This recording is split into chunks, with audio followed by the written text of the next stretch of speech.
శ్రీమాత్రే నమః. సద్గురు జ్యోతిష్యాలయం నుండి ఒక అద్భుతమైనటువంటి విషయంతో మనం ముందుకు వస్తున్నాం. ఈ యొక్క 2026 మార్చ్ నెల రాశి ఫలితాలని ద్వాదశ రాశులకు అందరికీ కూడా మనం చెప్పడం జరుగుతుంది. ప్రతి ఒక్కరికి జాతకం అంటే ఒక భయం, ఏదో ఒకటి తెలుసుకోవాలి. నాకు వ్యాపారం బాగుందా, నాకు ఉద్యోగం బాగుందా, నాకు కోర్టు వ్యవహారాలు తెలుస్తుందా, నాకు విదేశాల ఉద్యోగం ఉందా, నా వీసా వస్తుందా, నాకు H1 వీసా వస్తుందా, నా అప్పులు తీరుతుందా, నాకు ఆరోగ్యం ఎట్లా ఉంది, నా వ్యవసాయం ఎలా ఉంది, బాగా చదువుతానా, ఇలాంటి కన్ఫ్యూజన్స్తోనే ఎన్నో వీడియోస్ అన్ని కూడా చూస్తూ ఉంటారు వివిధ మాధ్యమాల ద్వారా. కానీ అందరికీ గుర్తుపెట్టుకుని మన యొక్క మాధ్యమం ద్వారా కూడా మనం ఈ మార్చి నెల యొక్క రాశి ఫలితాలు తెలుసుకోబోతున్నాం. జాతకం అనేది పడుతున్న వర్షానికి ఒక గొడుగు మాత్రమే, కానీ జాతకం జీవితం కాదు. మీరు మిమ్మల్ని నమ్మండి, మీ ఇష్టదేవాన్ని నమ్మండి, జాతకం కూడా అవసరానికి ఉపయోగించుకోండి, కానీ జాతకమే జీవితం కాదు. 2026 మేషరాశి వారికి ఈ నెల ఎలా ఉంది, శుభాశుభ ఫలితాలు ఎలా ఉన్నాయి, గ్రహస్థితులు అన్నీ కూడా ఎలా ఉన్నాయి అని తీసుకుంటే, మార్చ్ 2026లో మీపై ప్రభావం గురు భగవానుడు 2వ స్థానంలోను, శని భగవానుడు 12వ స్థానంలోను, వ్యయం విదేశీ మానసిక ఒత్తిడితోను, రాహు 11వ స్థానంలో లాభం నెట్వర్క్ ద్వారా ఉన్నారు, కేతు 5వ స్థానంలో సంతానం ప్రేమ మెదస్సు మీద కూర్చున్నారు, కుజుడు 3వ స్థానంలో ధైర్యం ప్రయత్నం మీద కూర్చున్నారు, సూర్య భగవానుడు మరియు బుధుడు 12వ 1వ స్థానం మార్పు మాసాంతం ఆత్మబలాన్ని పెరుగుతుంది, శుక్రుడు 11వ స్థానంలో లాభ సంబరాలతో ఉన్నారు. ఇది సాధారణ నెల కాదు, ఇది జీవితాన్ని మార్చే ఒక దివ్య మలుపు.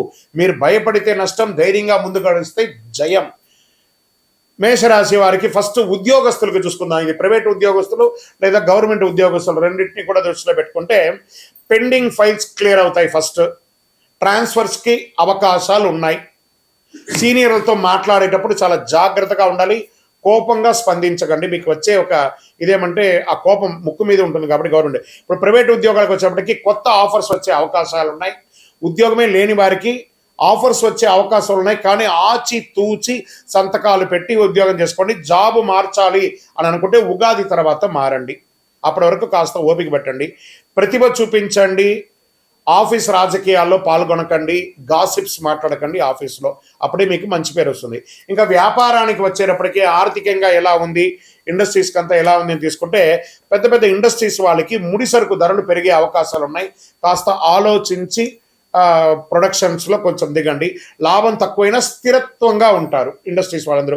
ఇంకా రియల్ ఎస్టేట్ వారికి డీల్ ఆలస్యం అవుతుంది, కానీ చివరికి లాభం వస్తుంది. గొప్ప లాభాలు లేకపోయినా ఒక రకంగా నిలదొక్కునే ఒక లాభంతో ఉంటారు రియల్ ఎస్టేట్ వారు. ఇంకా పేపర్స్ వర్క్ అంతా కూడా డాక్యుమెంటేషన్ అంతా బాగా చెక్ చేసుకోండి రియల్ ఎస్టేట్లో. ఇంకా షేర్ మార్కెట్లో ఊహాత్మకమైనటువంటి ఏదో గొప్పలు జరిగిపోతుందని మాత్రం ఊహించుకోకండి. ఇంట్రాడే ఫ్యూచర్స్ ఆప్షన్స్ మిమ్మల్ని మొత్తం ఇబ్బంది పెట్టేస్తుంది, కాబట్టి లాంగ్ టర్మ్లో ఇన్వెస్ట్ చేయడం మొదలు పెట్టండి. లాంగ్ టర్మ్స్లో ఇన్వెస్ట్ చేస్తే మీకు కొంచెం ఏమైనా అవకాశాలు ఈక్విటీస్లో పెట్టుకుంటూ ఉండండి. ఇంకా చిన్నపాటి వ్యాపారస్తులు ఉంటాయి చూసారా, మీకు డెట్స్ అన్ని కూడా క్లియర్ అవుతాయి. పాత సరుకులన్నీ కూడా అమ్ముడుపోయి చక్కగా వ్యాపార పండగ వాతావరణాలు వస్తున్నాయి, కాబట్టి మంచి మంచి వ్యాపారాలు అన్ని రకాల వ్యాపారస్తులకి ఇదొక కొంత మంచిది అనుకోవచ్చు. మీ వ్యాపారాన్ని మీరు ఎక్స్పాండ్ చేసుకునే అవకాశం ఉగాది తర్వాత ఉంటుంది. ఇది మీరు జాగ్రత్త పడవచ్చు. కొత్త భాగస్వామ్యంతో జాగ్రత్త, అంటే పార్ట్నర్షిప్ చేసేటప్పుడు కాస్త జాగ్రత్తగా ఉండండి. ఇంకా ఆర్థికంగా గురువు 2వ స్థానంలో ఉండడం వల్ల డబ్బులు వస్తుంది పోతుంది, ఖర్చు మనకంటే కూడా ఎక్కువగా కనబడుతూ ఉంటుంది, జాగ్రత్త పడాలి. కానీ శని 12వ స్థానం ఉండడం వల్ల అనవసరపు ఖర్చులు విపరీతంగా పెరుగుతాయి. ఎందుకంటే మీకు ఏళ్ళనాటి శని కూడా స్టార్ట్ అయింది, కాబట్టి కాస్త జాగ్రత్తగా ఉండాలి. బంగారం కొనుగోలు మీకు శుభాన్ని కలిగిస్తుంది. మేషరాశి వారికి పెద్ద లోన్స్ లేకపోతే చిట్ ఫండ్స్ అవన్నీ వెళ్తారు చూస్తారా, కొంచెం జాగ్రత్త, అవసరమని చూసుకోండి. రీపేమెంట్ సోర్స్ ఉంటేనే లోన్స్కి వెళ్ళండి, లేదా డబ్బులు దొరుకుతుంది మనకు అవసరం తీరిపోతుంది అనుకుంటే తర్వాత ఇబ్బంది పడేది మీరే మేషరాశి మిత్రులారా. ఇంకా కుటుంబం భార్య భర్తల మధ్య ఎలా ఉంటుందంటే అనవసరపు అనుమానాలు, ఒకరి మీద ఒకరికి అనుమానాలు, అది మిమ్మల్ని దూరం చేస్తుంది. ఒకరికి స్పర్ధలు ఉందా, రాత్రి పడుకునేటప్పుడు కూర్చొని మాట్లాడుకొని ఆ రోజే ఆ సమస్యను తీర్చేసుకొని మళ్ళీ నెక్స్ట్ డే ఫ్రెష్ అవ్వండి. లేదా దంపతుల మధ్య అగాధం పెరిగి చాలా లోతైనటువంటి డిస్టర్బెన్స్ పెరిగే అవకాశాలు ఉన్నాయి. మాసాంతరంలో ప్రేమ పెరుగుతుంది. ఒక ఆధ్యాత్మికమైనటువంటి టూర్కి లేదా విలాస యాత్రకు వెళ్ళే అవకాశాలు దంపతుల మధ్య ఉంది. ఇంకా ప్రేమికులకి కేతు ప్రభావం వల్ల గందరగోళం, ఒకరి మీద ఒకరి ఇన్ఫ్లుయెన్స్ ఎక్కువ చేస్తూ ఉంటారు. మీరిద్దరూ మాట్లాడుకునేటప్పుడు మీ మధ్యలో ఫోన్ ఇంటరాల్ అవుతుంది. కాబట్టి ఆ ఫోన్లన్నీ పక్కన పెట్టేసి ప్రేమికులు ఒకరొకరు మీ జీవితాన్ని షేర్ చేసుకుంటున్నారు కాబట్టి కూర్చొని మాట్లాడేటప్పుడు ఒకరికొకరు మాట్లాడుకోండి. నిర్ణయం తీసుకునే ముందు పెద్దవాళ్ళ దగ్గర కూడా అనుమతి పొంది ఆలోచన చేయండి. ఇంకా కుటుంబ సభ్యులు, అన్నదమ్ములు, అక్క చెల్లెలు, కుటుంబం అంతా కూడా పండగ వాతావరణంగా అందరూ కలిసికట్టుగా ప్రేమగా ఉండే ఒక అద్భుతమైనటువంటి నెల అని చెప్పచ్చు. ఇంట్లో పెద్దవాళ్ళ యొక్క ఆరోగ్యం కూడా జాగ్రత్తగా పడండి. ఇంకా సోదరుల సహాయంతో మీరు వ్యాపారంలోనూ జీవితంలోనూ ఎదిగే అవకాశాలు ఉన్నాయి. భాగస్వామి వ్యాపారం ఏదైనా ఉంటే కాస్త ఆలోచించి పెట్టండి, లేదా ఆల్రెడీ మీరు భాగస్వామి వ్యాపారంలో ఉంటే కాస్త ప్రేమగా ఉండండి. మీ పార్ట్నర్ అనేది మీ జీవితంలో ఒక పార్ట్నర్, ఆయన బాగుండాలని కోరుకుంటే మీరు కూడా బాగుంటారు. ఇంకా కోర్టు వ్యవహారాలకు వచ్చేటప్పటికీ కేసులు వాయిదా పడే అవకాశాలు ఉన్నాయి. కొంతమందికి కఠినంగా కూడా ఉండే అవకాశాలు ఉన్నాయి. మాస ద్వితీయంలో కొంత బాగుంటుంది. ఇంకా వ్యవసాయదారులకి నీటి సమస్య ఉండే అవకాశాలు ఉన్నాయి. మార్చి 20 తర్వాత పరిష్కారం ఉంటుంది.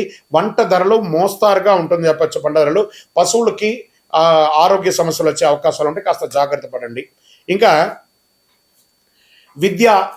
విద్యార్థులకి పోటీ పరీక్షలు రాసే వారికి కఠిన శ్రమ ఉంటుంది. ఎందుకంటే ఇప్పుడు పరీక్షా సమయం, మార్చి, ఏప్రిల్, మే అంతా కూడా పరీక్షా సమయం కాబట్టి జాగ్రత్తగా ఉండాలి. విద్యార్థులు చాలా చక్కగా చదవాలి.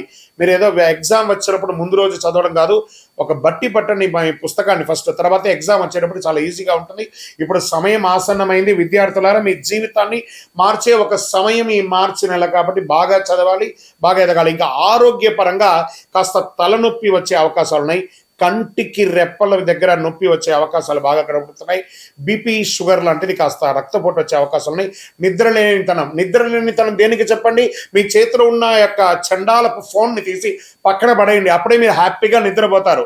బెడ్రూమ్లోకి వెళ్తున్నారంటే ఫోన్ హాల్లో పడేయాలి. ఆ ఫోన్ మీ బెడ్రూమ్లోకి వచ్చిందంటే మీ నిద్రపోతుంది, మీ ఆరోగ్యం డిస్టర్బ్ అవుతుంది, హాస్పిటల్కి వెళ్ళాల్సి వస్తుంది. కాబట్టి ఫోనే మీకు శత్రువు ఎవరైనా ఉన్నారంటే ఫోన్, దాన్ని పక్కన పడేయండి. మంగళవారం ఉపవాసం ఉండండి, చాలా మంచిది మీకు. ఎందుకంటే మీకు అన్ని రకాలైనటువంటి లోపల ఉన్నటువంటి హార్మోన్స్ అంతా కూడా క్లియర్ అవుతుంది. ఒక్కసారి మంగళవారాల్లో ఉపవాసం ఉండండి, ఆహారాన్ని తగ్గించండి, సూర్య నమస్కారాలు చేయండి. చక్కగా సూర్యుడి ముందర నమస్కారాలు చేయండి. 12 స్ట్రక్చర్స్ ఉంటాయి కదా, దాన్ని చేయండి. మీరు చేయవలసినటువంటి పరిహారం ఏమంటే ప్రతి మంగళవారం ఓం అంగారకాయ నమః అని 108 సార్లు జపం చేయండి. హనుమాన్ చాలీసా పారాయణం చేయండి. దేవాలయంలో వెళ్ళి ప్రదక్షిణం చేయండి. సుబ్రహ్మణ్య స్వామి వారికి పాలాభిషేకం చేయండి. అరోహరా వెట్రివేల్ మురుగనుకు అరోహరా అని చెప్పుకుంటూ పారాయణం చేసుకుంటూ సుబ్రహ్మణ్య స్వామికి కందర షష్ఠి కవచం ఉంటుంది. మీకు అర్థం కాకపోయినా పర్వాలేదు, యూట్యూబ్లో పెట్టుకొని వినండి. లేదా సుబ్రహ్మణ్య భుజంగం అనే ఒక మంత్రాన్ని డౌన్లోడ్ చేసుకొని వింటూ ఉండండి. చాలా విశేషమైనటువంటి పరిహారాలు పొందుతారు. ఎర్రటి పుష్పంతో స్వామివారికి అర్చన చేయండి. మీ యొక్క ఈ నెలంతా కూడా అవకాశం ఉంటే రెడ్ కలర్ డ్రెస్ని ఎక్కువ వాడడానికి ప్రయత్నం చేయండి. నవగ్రహ ప్రదక్షిణాలు చేయండి. ఇవన్నీ అవసరమే ఖచ్చితంగా. ఏళ్ళనాటి శని నడుస్తుంది, గ్రహాలు కూడా మారుతున్నాయి, అన్ని రకాలుగా ఉన్నాయి కాబట్టి నూతన సంవత్సరం కూడా వస్తుంది. ఇవన్నీ కావాలంటే మనం దైవారాధన చేయక తప్పదు. ఓకే, అదృష్ట సంఖ్య ఈ నెలంతా కూడా మీకు 9 మరియు ఆల్టర్నేటివ్ నెంబర్ 3 అని చెప్పచ్చు. అదృష్ట రోజు మంగళవారం. మంగళకరమైన వారం. చెవ్వాయి అంటారు. చెవ్వాయి అంటే మంగళవారం చాలా అద్భుతం. అదృష్ట రంగు ఎరుపు. దక్షిణ దిశ ప్రయాణాలు మీకు చాలా అద్భుతాన్ని కలిగిస్తుంది. మేషరాశి వారికి ఇది పరీక్ష నెల కాదు, పునర్జన్మ ఇచ్చే నెల. వాహనం నడిపేటప్పుడు జాగ్రత్తగా ఉండండి. భయం మీ శత్రువు, ధైర్యం మీ ఆదాయం. విజయోస్తు మేషరాశి మిత్రులారా. మీ యొక్క వ్యక్తిగత జాతకం, ఇప్పుడు నేను చెప్పినంత గోచార గ్రహస్థితి, మీ వ్యక్తిగత జాతకం కావాలి అనుకుంటే మీ పేరు, date of birth, time of birth, place of birth మా నంబర్కి వాట్సాప్ చేయండి. మా అడ్మిన్స్ మీకు రిప్లై ఇస్తారు. ద్వాదశ రాశులందరికీ కూడా మా ఛానల్ ద్వారా చూస్తున్నటువంటి ప్రేక్షక మిత్రులకి ఉగాది శుభాకాంక్షలు. అందరూ కూడా ఆయుర ఆరోగ్య ఐశ్వర్య భోగభాగ్యాలతో ఉండాలని అఖిలాండ కోటి బ్రహ్మాండ నాయకుడు అయ్యప్ప స్వామి వారిని ప్రార్థన చేసుకుంటున్నాను. తిరుపతిలో అయ్యప్ప స్వామికి 18 అవతారముల దేవాలయాన్ని మనం నిర్మించాం. జీవకోణ అనే ఒక ప్రాంతంలో బ్రహ్మశ్రీ డాక్టర్ చంద్రబలి గురుస్వామి గారి ఆధ్వర్యంలో. మీరు తిరుపతికి వచ్చినప్పుడు, కుటుంబంతో వచ్చినప్పుడు తిరుమలకు ఎలా దర్శనం చేసుకుంటారు? తిరుపతిలో కపిల తీర్థానికి దగ్గరలో జీవకోణ అనే ఒక ప్రాంతంలో ప్రపంచ ప్రఖ్యాతమైనటువంటి 18 అవతారాల దేవాలయం ఉంది. వచ్చి దర్శనం చేసుకోండి. మీరు అందరూ క్షేమంగా ఉండాలని ఆ దేవాలయంలో ప్రతిరోజు ప్రార్థన చేస్తుంటాము. విజయోస్తు. వందే మాతరం, వందే మాతరం, వందే మాతరం. చంద్రమౌళి వెంకటేష్ శర్మ గురుస్వామి శరణమయ్యప్ప. రానున్న ఈ నెల ఫిబ్రవరి 28 అరుదైన గ్రహాల కూటమి. ఆకాశంలో ఒకే వరుసలో 6 గ్రహాలు రాబోతున్నాయి. ఇది ఒక అపురూపమైనటువంటి ఘట్టం అని కూడా చెప్పచ్చు. ఫిబ్రవరి 8 సూర్యాస్తమం తర్వాత సుమారుగా 6:30 ఆకాశంలో ఒకే వరుసలో 6 గ్రహాలు కనిపించనున్నాయి. అదొకటి అరుదైన ఒకటి ఏంటంటే బుధుడు, శుక్రుడు, గురుడు, శని, యురేనియస్, నెప్ట్యూన్. ఎలా చూడాలి దీన్ని అంటే పడమర పశ్చిమ దిశలో చూడాలి. సూర్యాస్తమం తర్వాత సుమారుగా 6:30 మధ్య గమనిస్తుండడం మంచిది. ఇది కంటితో కనిపించేది శుక్ర, గురు, శని మాత్రమే కనబడుతుండొచ్చు. కాస్త టెలిస్కోప్, బయోస్కోప్ అలాంటిది అవసరం ఉంటుంది ఆ యురేనియస్, నెప్ట్యూన్ యొక్క గ్రహాలను చూడాలంటే. ఆకాశం నిర్మలంగా మేఘాలు లేకుండా ఉంటేనే స్పష్టంగా కనిపిస్తుంది. నగర వెలుతురు తక్కువగా ఉంటే ప్రదేశం అయితే ఇంకా స్పష్టంగా చూడవచ్చు. ఇలాంటి గ్రహాలు వరుస అరుదుగా చూడవచ్చు. ఆకాశాన్ని ప్రేమించే వారికి ఇది ఒక అద్భుతమైనటువంటి అవకాశం అని కూడా చెప్పొచ్చు. ఈ యొక్క గ్రహ కూటములన్నిటి కూడా రానున్నటువంటి ఉగాది ద్వాదశ రాసుల్లో దాని యొక్క ఇంపాక్ట్ అనేది ఉంటుంది. చాలా అద్భుతమైనటువంటి ఒక విషయంతో మనము ఈరోజు రాబోతున్నాం. మన ఛానల్ చూస్తున్నటువంటి ప్రేక్షక మిత్రులందరికీ కూడా శుభాకాంక్షలు. మీరు చాలామంది చూస్తున్నారు, కానీ ఒక చిన్న రిక్వెస్ట్ అంటే ఒక లైక్, ఒక సబ్స్క్రిప్షన్, ఒక షేర్ ఇది కానీ చేస్తే మాకు కూడా కాస్త ఎంకరేజ్మెంట్గా ఉంటుంది. మాకు మంచి మంచి సబ్జెక్ట్స్ ఇస్తున్నాం కాబట్టి ఇదొకటి. ఈ రాబోయే మార్చ్ 6వ తారీఖున శని భగవానుడు స్థానం మారుతున్నారు. ఇది 2.5 సంవత్సరాలకు ఒకసారి ఇది జరుగుతూ ఉంటుంది. అద్భుతమైనటువంటి దీన్ని తమిళ భాషలో శని పయర్చి అంటారు. మనం తెలుగులో శని గమన మార్గం మారుతున్నారు అనే దాన్ని చెప్పడం జరుగుతుంది. తిరునల్లార్ అనే ఒక క్షేత్రం ఉంటుంది తమిళనాడులో. ఆ రోజు అక్కడ ఆ శని భగవానుడు మారేటప్పుడు ప్రత్యేకమైనటువంటి పూజ ఏ సమయంలో చేస్తారో దాన్ని శని పయర్చి అంటారు. అంటే ఉన్న స్థలం నుంచి ఇంకో స్థలానికి మారే ఒక అద్భుతమైనటువంటి ఘట్టం.